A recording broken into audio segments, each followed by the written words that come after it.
Let's begin with prayer. Precious Heavenly Father God, we just want to thank you and praise you, Father God. Lord, we come before your throne, oh Father. And even as we are going through this series, Lord, truly you are leading us up to something to know who we are in Christ, and then what is our authority in Christ, oh God. So that, Lord, that we may understand and be equipped, Lord, for the greater works of yours, Jesus. We submit this time into your holy hands, even as we look through the book of Joseph, a beautiful book, Lord. And you will teach us and help us, Lord, even to reflect and really walk. Lord, every time when we read the book of Joseph, it inspires us to really walk like Joseph. Father, we thank you, praise you. In Jesus' name we pray. Amen. Um, Yesterday we heard from Shu, the big boss. The boss is giving all assignments. Now today's assignment is of the secular world, not the spiritual world. No, that yesterday we saw that we were sent, disciples were sent. Our reflection is how to be successful, how to reflect Christ in the secular world. Okay, and through the life of Joseph. Everybody knows, but let me see, it is a very big thing. Like I'll put it all those thoughts in my notes. As what is a kingdom identity? Our spiritual journey with Jesus begins at salvation. My kingdom identity begins when the Holy Spirit and it flows, from my relationship with God. After receiving salvation, it is not automatic. I have to continue to spend time and walk with the Holy Spirit and have a relationship with God. Because Romans 8:14 says, as many बोल are रहा है led. कि उनको जरा कार्यक्रम Okay, I'll continue. Yeah, as many are led by the Spirit of God, they are called the sons of God. So God wants us to be led by the Spirit of God. Ephesians 1:3 says, we are blessed with every spiritual blessings in the heavenly places in Christ Jesus. So if we know, how much we are blessed, we can truly walk in the true identity, and then we can also rule and reign with Christ. Because Ephesians 2:6, I'm just reading the scriptures, we are saved and raised and made to sit together with Christ in heavenly places, from where flows my kingdom authority. Our spirit man now is empowered by the indwelling presence of the Holy Spirit, can help us to lead a spirit-led life of excellence in every day of our life. We carry the Holy Spirit even in our secular world because He is in us. It's not that we have two spirits, one is for the church, one we go out. We have the same Holy Spirit, the Spirit of glory. So therefore there is no distinction between the secular or a sacred life. For the Spirit of God lives in us, dwells in us wherever we go and whatever we do. So having given this introduction, so I just want to begin with, the first point is the garments. Yeah, a few weeks ago, even Nikita took about our garments, outer and inner garments, which define my character. My inner clothing or my inner man, whatever I clothe inside, reflects my outward man. Isaiah 61 verse 10 says, God has clothed me with the robe of his righteousness in Christ. And thus, God, my journey begins. This is my new identity, and I have to start in the walk of, after putting on his robe of righteousness, now I have to walk in my own righteousness, isn't it? To do the right thing. So the first is the inner garments, my inner man. Let's look into the life of Joseph. Genesis chapter 39. So before that, I just want to read few sentences. Joseph's identity. As I was writing this, I found a similar, like a parallel story. Joseph's identity was a tunic of many colors, which Jacob his father made, for he loved him more than other sons. Does it sound?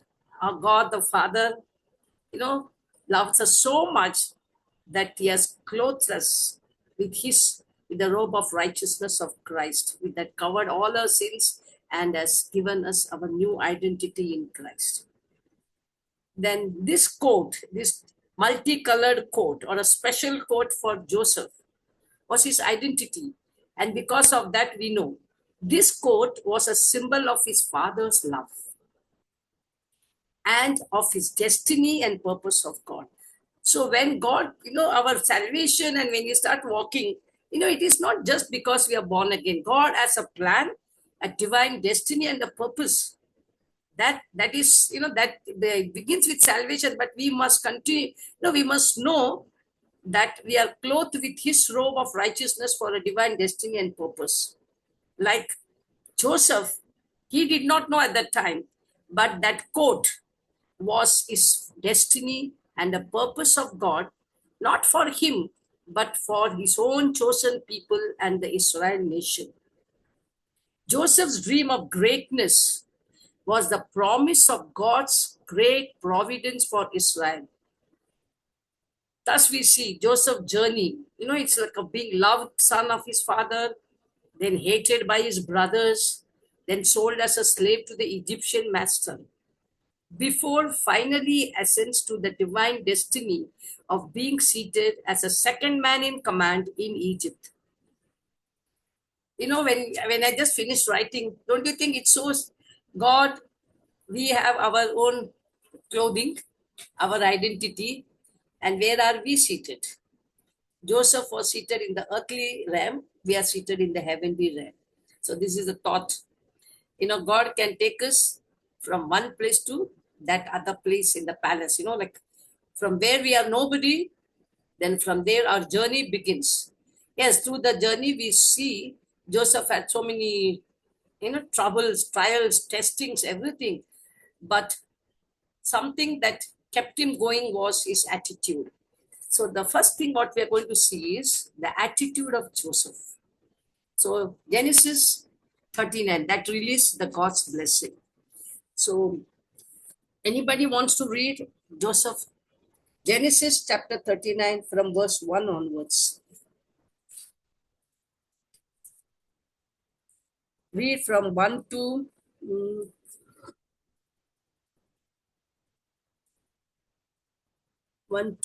6.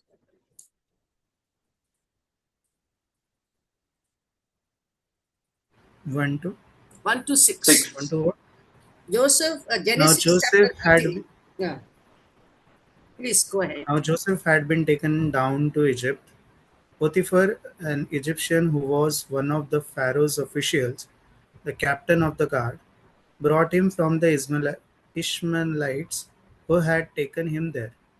The Lord was with Joseph, so that he prospered, and he lived in the house of his Egyptian master. When his master saw that the Lord was with him, and that the Lord gave him success in everything he did, Joseph found favor in his eyes and became his attendant. Potiphar put him in charge of his household, and he entrusted to his care everything he owned. From that time he put him in charge of his household, and all of that he owned. The Lord blessed the household of the Egyptian because of Joseph. The blessing of the Lord was on everything Potiphar had, both in the house and in the field. So Potiphar left everything he had in Joseph's care, with Joseph's in charge. He did not concern himself with anything except the food he ate. Amen. As we read this passage, how he's actually is taken as a slave. He's, some people might have not Joseph. Joseph was sold by his brothers as a slave, and he comes to this Potiphar's house, who is his master. And then how God, if we read the progression of his blessing. So I've just written the first Lord was with Joseph.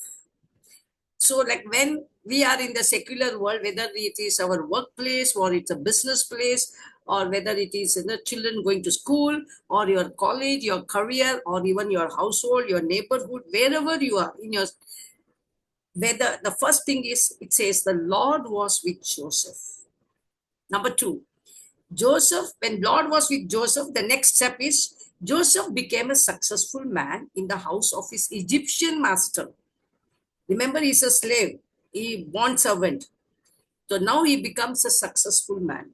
Number three, master saw that the Lord was with him and that the Lord prospered whatever he did. So that's when we are in the workplace or any place, does the master see that the Lord is with us? That is very, very, that is the key for the blessings, key for the prosperity. The employer must see that the Lord is with the employee. Okay. Then next, Joseph found favor not only with God, but with his master. Then Joseph was made by his master the overseer of his house. Now he becomes the leader. Then not only that, he put all that he had. That means he becomes now company's boss. Sort of a thing, promotion. Put all that he had in the Joseph's authority. Joseph is having authority over his own household. Next step is once Joseph was made the overseer, means now Joseph is, who is the authority, who is ruling the house of Potiphar? It is Joseph. Then the Lord blessed the Egyptian's house. So when an employee become promoted, and then, that boss, the employer, the company is also blessed for whose sake? For the employee's sake. This is a classic example when we meditate and we continue to pray, that we can see like Joseph's blessing. It says, Joseph, when he was made the overseer, the Lord blessed Egyptian's house for Joseph's sake. Not only on him, blessing on all his house and all his possessions. So we see that how God, a progression of how the Lord blessed Joseph in a place where he was actually a slave. And from there he rose to be in charge of his master's house. There may be some attitude or some excellence attitude of his Joseph or character, whatever it may be. There was something in him which we do not know, the Bible is not mentioning, but why Lord was with Joseph? So I believe that he being an Israelite, he had a personal relation with Yahweh. It always, here in Joseph and in Daniel also, if you see, it says, God was with Daniel. God was with Joseph. So it may be, he was having a personal relationship with his God Yahweh. And he may be diligent. Why the boss, why that master should be so happy with Joseph? Maybe he had those excellent qualities. Maybe he was diligent. He was trustworthy. He was obedient. Maybe a good steward, hardworking. There's so many good, excellent qualities which Joseph had, which may not have mentioned, but that may be that is the reason where the master takes notice of him and he becomes successful. So in Colossians 3:22, verse 24, that is our first prayer point. Wherever we are placed, whatever we are doing, whether it is whoever may be the boss. We may be the boss also, or we may be the employees also, or we may be students, we may be teachers, we may be simple housewives, wherever, whatever it's. Colossians 3:22-24 speaks very beautiful, It speaks about, it says, employees, obey your master in all things according to flesh, not as men pleasers, but in the sincerity of your heart, fearing God.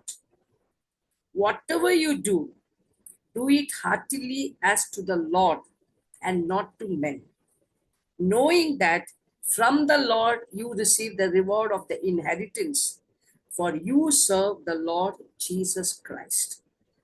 Such a beautiful thing. Whatever we do, he says, do it cheerfully for to God. If somebody wants to do, make you do things you don't want to do, but think that, oh God, I'm doing unto you, Jesus, unto the Lord. Man may not reward you, but the Lord who sees your work, like, what you do in the open, what you do in secret, he shall reward one day in open. So it is all your reward. Don't expect from men. So not be a man pleaser, but please God, because all you receive the reward of your inheritance when you serve the Lord Jesus Christ. So our first prayer point is, let's pray according to this Colossians 3:22, that whatever we do heartily in the fear of the Lord, knowing that we are doing all things unto the Lord, so that we may be like Joseph, wherever we are placed in the secular world, shall be successful, shall be prosperous, shall find favor with God and find favor with the master, and also become in charge and be promoted. And not only that, because of us, God placed in there, even the company will be blessed. The boss, but whatever who is ruling over us, they are also blessed. In fact, I always pray. I will even tell my son also, every day pray for your boss. Pray for your boss. Start praying for your boss.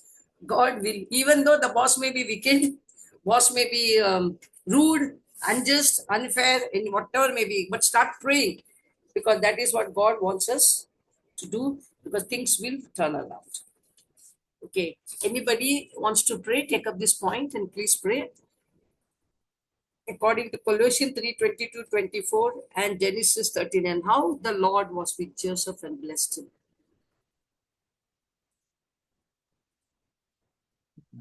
Father, we just want to acknowledge your presence over this call and all that we are just receiving from your scripture tonight. Lord, we want to thank you for your word that teaches us so beautifully, Lord, especially through the life of Joseph. And even, Lord, the scripture in Colossians, Lord, that teaches us to truly practice diligence and work willingly in what we do, Father.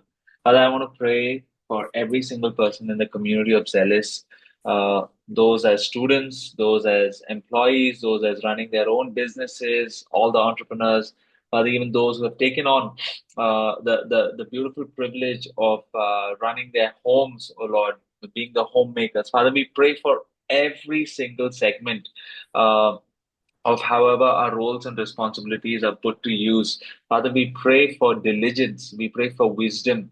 Lord, we pray, oh God, that as you have entrusted us with every good skill and talent, Father, first and foremost, let everything that we do, let it bring glory and honor to your name. Father, whatever we put our hearts and our hands into, Father, let it truly be an offering of worship, Lord, from the time that we do the smallest to the biggest tasks and chores, Lord. Father, let it bring glory and honor to your name. Father, we pray for every single person in the community of Zealous, Lord, that we would truly practice excellence in everything that we do. Father, we pray, Lord, in accordance to the scripture, Lord, that we even pray for a conviction in every single person in the community of Zealous to pray for our superiors, for our bosses, for our masters, Lord, that we would truly carry a heart of gratitude towards all the jobs and every opportunity of work that you have entrusted us with. In Jesus' name we pray.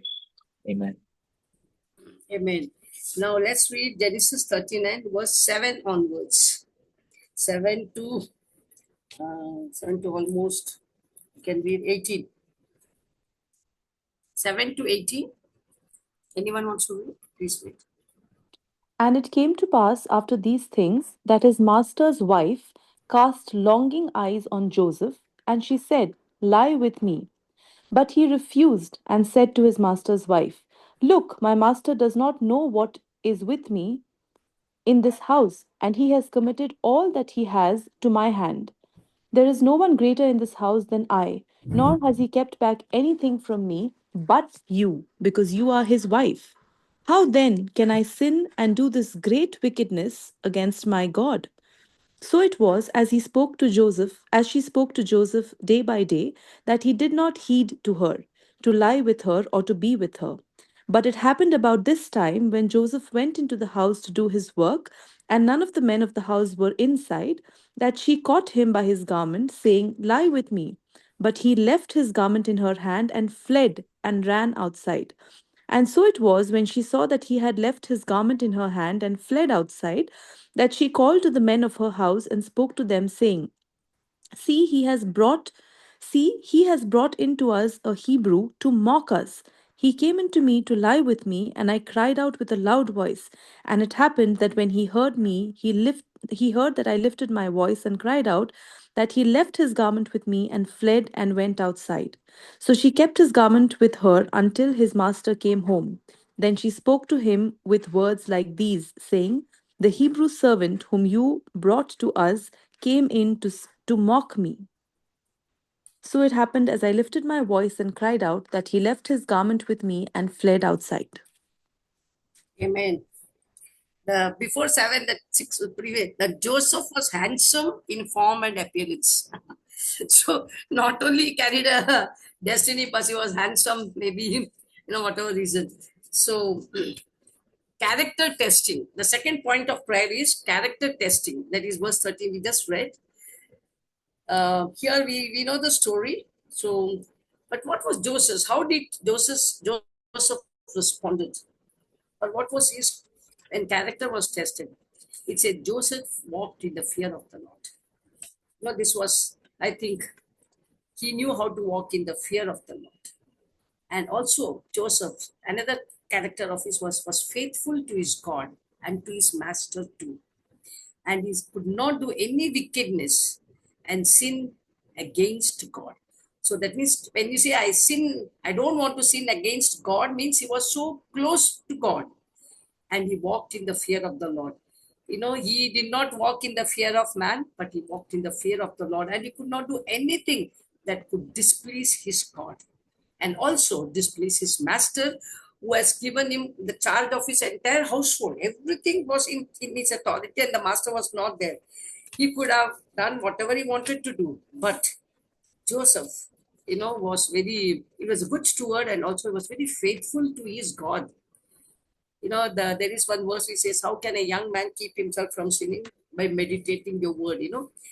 Like, the thing is that you have the fear of the Lord is beginning of all knowledge and wisdom. And what did Joseph do? He submitted.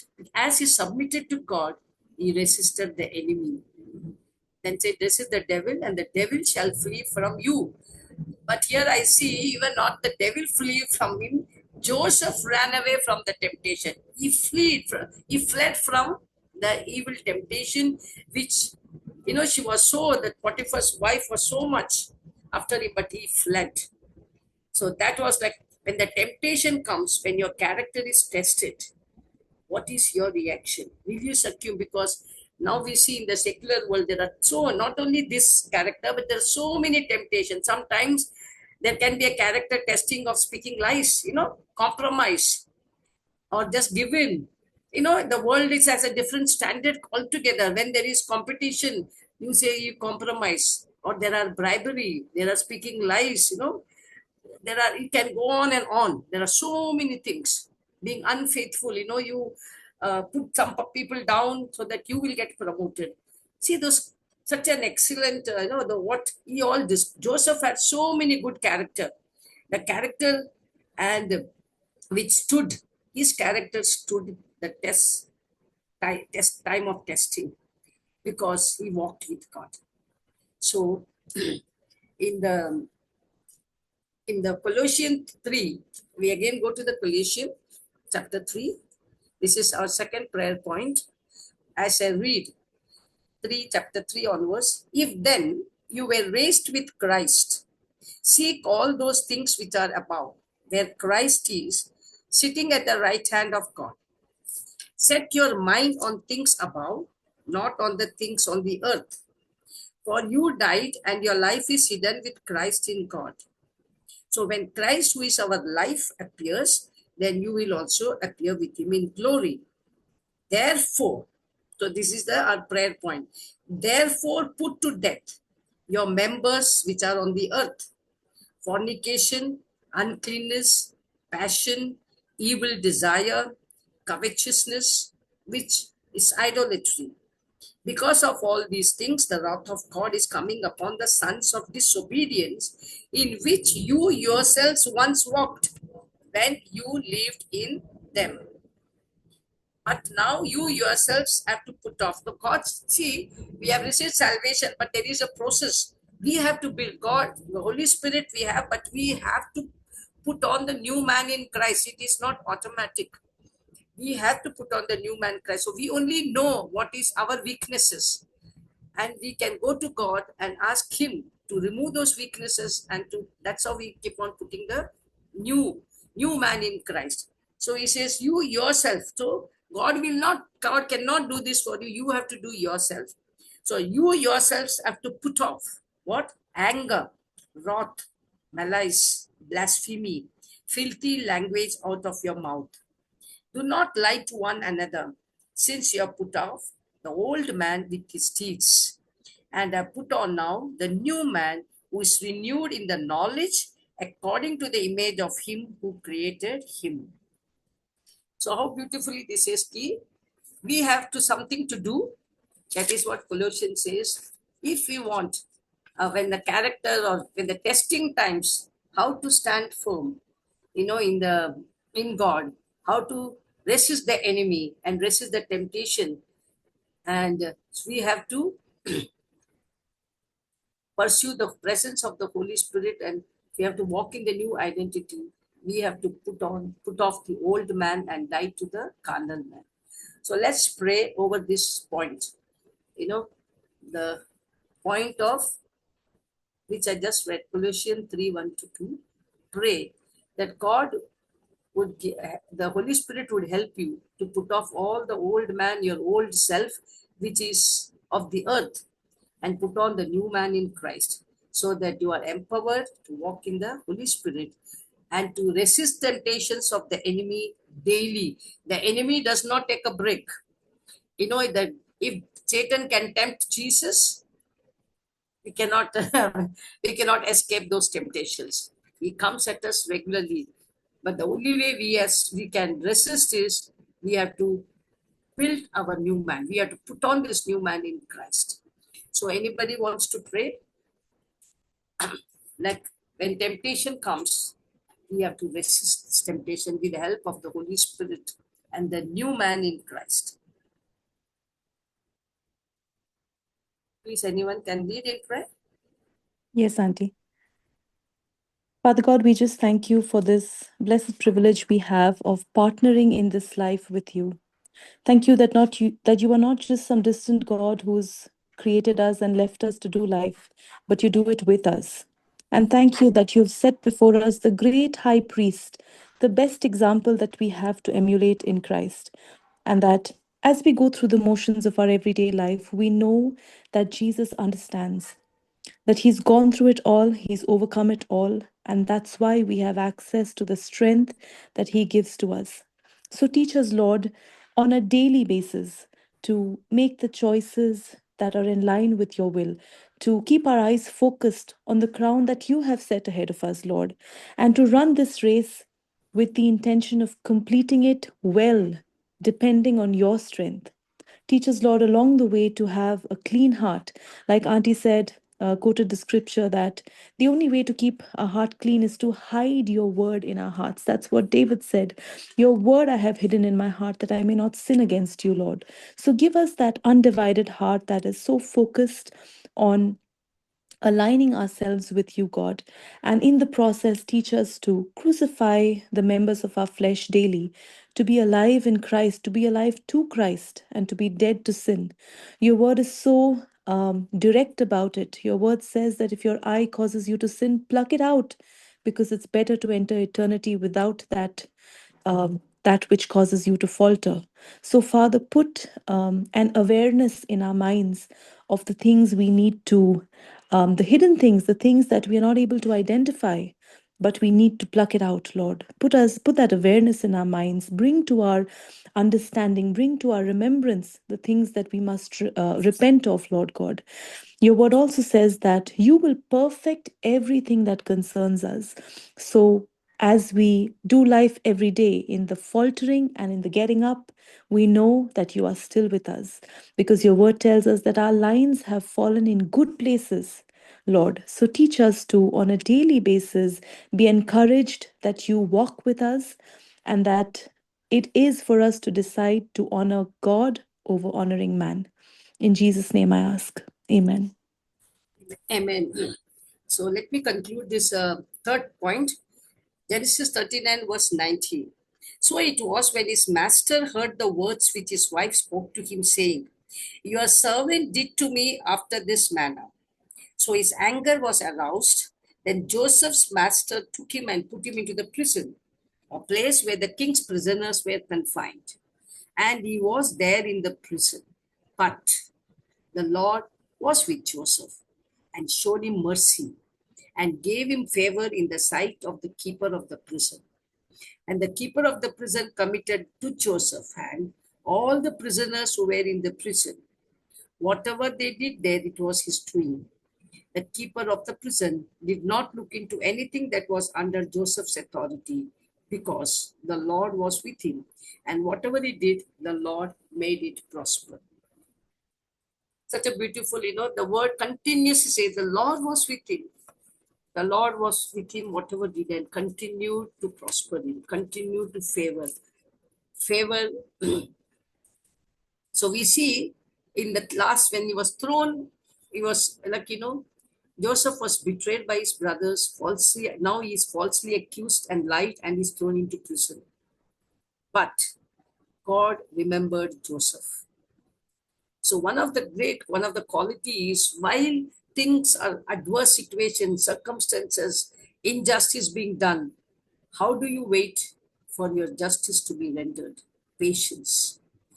Can you believe Joseph had to wait for 13 years for the dream or the vision of his destiny to be unfolded?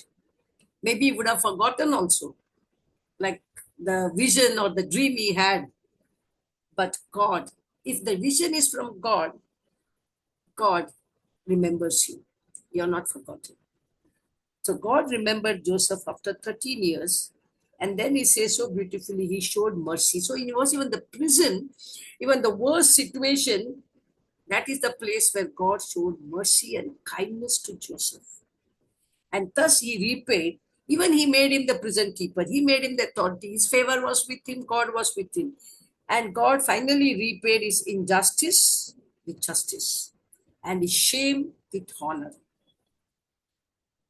Because now from prison, he moves to palace. So that is how God is repay. It's time of repay and restoration. No matter how worse your situation may be, whether it is in workplace, have you lost a job, or there is a sick in the family, or your career is not clear, or you're just, you're not doing good at your school or exams or whatever it may be. The only one thing that matters is God's favor with you still. That's the only thing matters. When God's favor is with you, it's like all is well. As long as his favor is with you, you are going to bounce back. So God is a God of restoration and recompense. When you wait patiently for your day to come or your promotion to come, God will remember you. This is his promise. He remembered Joseph. He remembered Noah when there was flood. God remembers. God will remember you. And there is a word in the proverb, your gift will make room for you to appear before kings and rulers or bosses. So the thing that you might have lost, but God says, one day that gift only will make you prosperous. Like Joseph had the gift of dream interpretation. That gift which came from God made Joseph's way for him to move from prison to palace, moved him into his divine destiny, and so that in the end he is seated as a second man in authority in that Egypt. Egypt was the greatest empire of that time. Thus we see how Joseph moved from prison to palace because his gift. So each one of us, whether it is in the natural, there is a gift that is given to each one of us. So when we are in this kind of very injustice, unfair, all kind of situation, we have to wait patiently. Like Joseph waited, and one day God lifted him up. And God lifts you up, then you are lifted up only. All you need is favor. All you need is favor and a good attitude at the time of waiting. That is also very important. What is that good attitude is? Character of the new man. Let me read this. Colossians verse 3, verse 12. That is our third prayer point. Therefore, as the elect of God, holy and beloved, put on tender mercies, kindness, humility, meekness, long suffering, bearing with one another, forgiving one another. If anyone has any complaint against another, even as Christ forgave you, so must also you do. But above all this, also put on love, which is the bond of perfection, and let the peace of God rule in your hearts, to which also you are called in one body, and always be thankful. So these are the beautiful attributes, or like of the new man. The character of the new man is this. Colossians, very beautiful 3, verse 12. Nobody is perfect. Everybody, we are all work in progress. We have to, we keep on lacking, but when we sit before God and sincerely ask God, we can do it because God has given us the Holy Spirit. Holy Spirit will help us to walk in the character of this new man or new identity in Christ. And thus we see, Joseph remained humble. In all this, now he moved to palace, still he remained humble. He forgave all his brothers who have meant evil for him. And the word he says was, what you meant for evil against me, God meant it for good, so that a generation can be saved.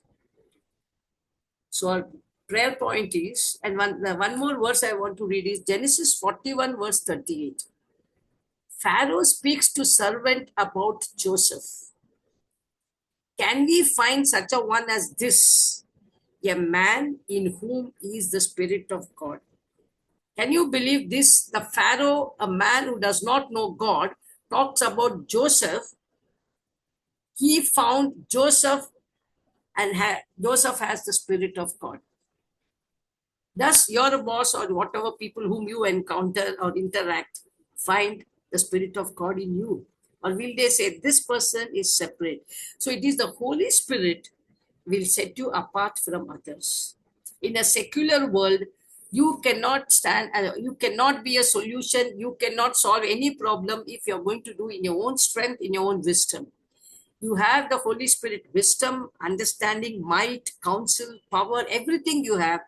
If you allow the Holy Spirit to lead you and guide you in every situation, you will be successful because you are set apart. You are speaking from the wisdom of God, not in your own wisdom. Your wisdom can fail, your counsel cannot be correct, but God's counsel can never be wrong. So the others have to speak. Your boss, others should say, oh, can anybody? They have to see and recognize that you are carrying the Holy Spirit. You are having the Spirit of God. So this is a very important that others in the secular world must see God in you or be the imitators of Christ. This happens when we grow in the character of the new man. So our last final point to pray is, in the midst of all troubles and unfair, unjust situations and things that can happen around us, can we wait patiently, put on and develop this character of a new man, and to work patiently for God to work on our behalf and to bring a turnaround. In the process, in the meantime, that we may walk in forgiveness and love like Joseph walked. So to walk in the power of the Holy Spirit who strengthens my inner man. That's why that my garment of inner man is so important. That is where this is new man. New man is my inner spirit man, new man. And he has to become all this which is listed in so beautifully in Colossians, verse 3, 12 onwards. Finally, it says, I can walk in this excellence of the Spirit of God. I can walk in the power of the Holy Spirit, who is going to strengthen my inner man. And finally, Ephesians 6:10 says, simply, be strong in the Lord and in the power of his might. It doesn't say be power of your might, power of the might of the Lord. And then, of course, I did not touch that. Put on the whole armor of God. Before, see, we are not talking only about identity. Before you move to exercise your spiritual authority, Paul talks about the armor of God. So, first we have to develop our spiritual identity, my new man, and so that I can walk in the excellence of the Spirit of the Holy Spirit. Wherever I am placed, I have to shine like Joseph. Amen. Anybody wants to pray the last point? Please pray. So you want to pray for the last point? Yes, The Auntie. character of new man to be developed. Yes, Auntie. Thank you, Lord. Thank you, Abba Father. Thank you for reminding us of Joseph's life. What a remarkable example. Lord, we continue to, every time we reflect upon his life, Lord, there is such a strong reminder of how we need to live our lives. But Lord, none of us can even walk one step without you, Holy Spirit. We ask you, Holy Spirit, to strengthen our inner man, strengthen the new creation that we are, Lord God. Let your character reflect in us, Lord. Your standards enhance and establish in us, O Lord God. None of us can boast in ourselves that we have done it or we can do it on our own. But Lord, we truly need you. As Joseph, with Joseph, you were there. You are with us, O Holy Spirit. And it truly, Lord, it is impossible by man, but it's possible with you, God. So we pray, Lord, that as you strengthen our inner man, we will continue to make the right choices. We will continue to fight the good fight. We will continue to do the right things. You will make us more sensitive to the things of this Holy Spirit, and we will walk in godly wisdom and not worldly wisdom, Lord. Every workspace, every area of our choosing, Lord, I pray that people who are watching us, they will know there is something extraordinary with us, Lord, and they will experience your goodness. They will experience your light. They will experience a powerful force working behind us. In Jesus' name we pray. Amen. I just want to, because Joseph's story is a very beautiful, it's my story or whatever, maybe I really love that story. And I always want to prophesy, okay? Because God is raising up Joseph. Hallelujah. Daniel's also and Joseph also. Joseph had a different anointing. Daniel had a different anointing. Daniel was a man of prayer in the world of Babylonian Empire. But Joseph, God put him in a place where the economy, that's why I was saying we must pray for an Indian economy. Economy was shaking. And God gave wisdom. God gave wisdom to Joseph. When there was famine, his people did not perish. So, Lord, Father God, we come before your presence. Even this is very relevant for our current situation, especially we continue to pray for our country. And we say, Lord, when things are shaking, you are going to raise up Joseph from Tennessee. And Joseph's anointing to be upon them, those whom you are prepared, those who know their identity, those who can do great exploits, those Lord, raise up those leaders with the hungry and passion for the kingdom, moving in the kingdom authority to do your God's kingdom plan and the purpose and destiny for a city, for a nation. Oh Lord, raise up Josephs from Tennessee, oh God. Lord, give them the gifts, give them the wisdom, give them the understanding how to, and give them the dreams and the gift of interpretation of the dreams when there is a famine, what they should do, when there is a plenty, how they should do things, Lord. Lord, raise up Joseph from Tennessee. This is my cry. I prophesy for the anointing of Joseph to fall upon the leaders and new leaders, new persons who are going to raise up from Celeste, Lord, that they will move in that anointing of Joseph, in the humility of Joseph, that they would be the solution to the economic condition of the world. They will be the kingdom builders, and the wealth of the wicked are going to come into the hands of the church, of your people, Lord, to build your kingdom. Father, we thank you because your word says, Lord, in Proverbs, the wealth of the wicked come in the hands of the righteous. Lord, we release that Proverbs verse 13:22 over Zealous and all the members of Zealous, and Lord, that they will prosper and they will find God, favor with God, and whatever situation, wherever they are, Lord, we are going to bring blessing and prosper. May the Lord God of favor rest upon each one of us. In Jesus' name we ask. Amen.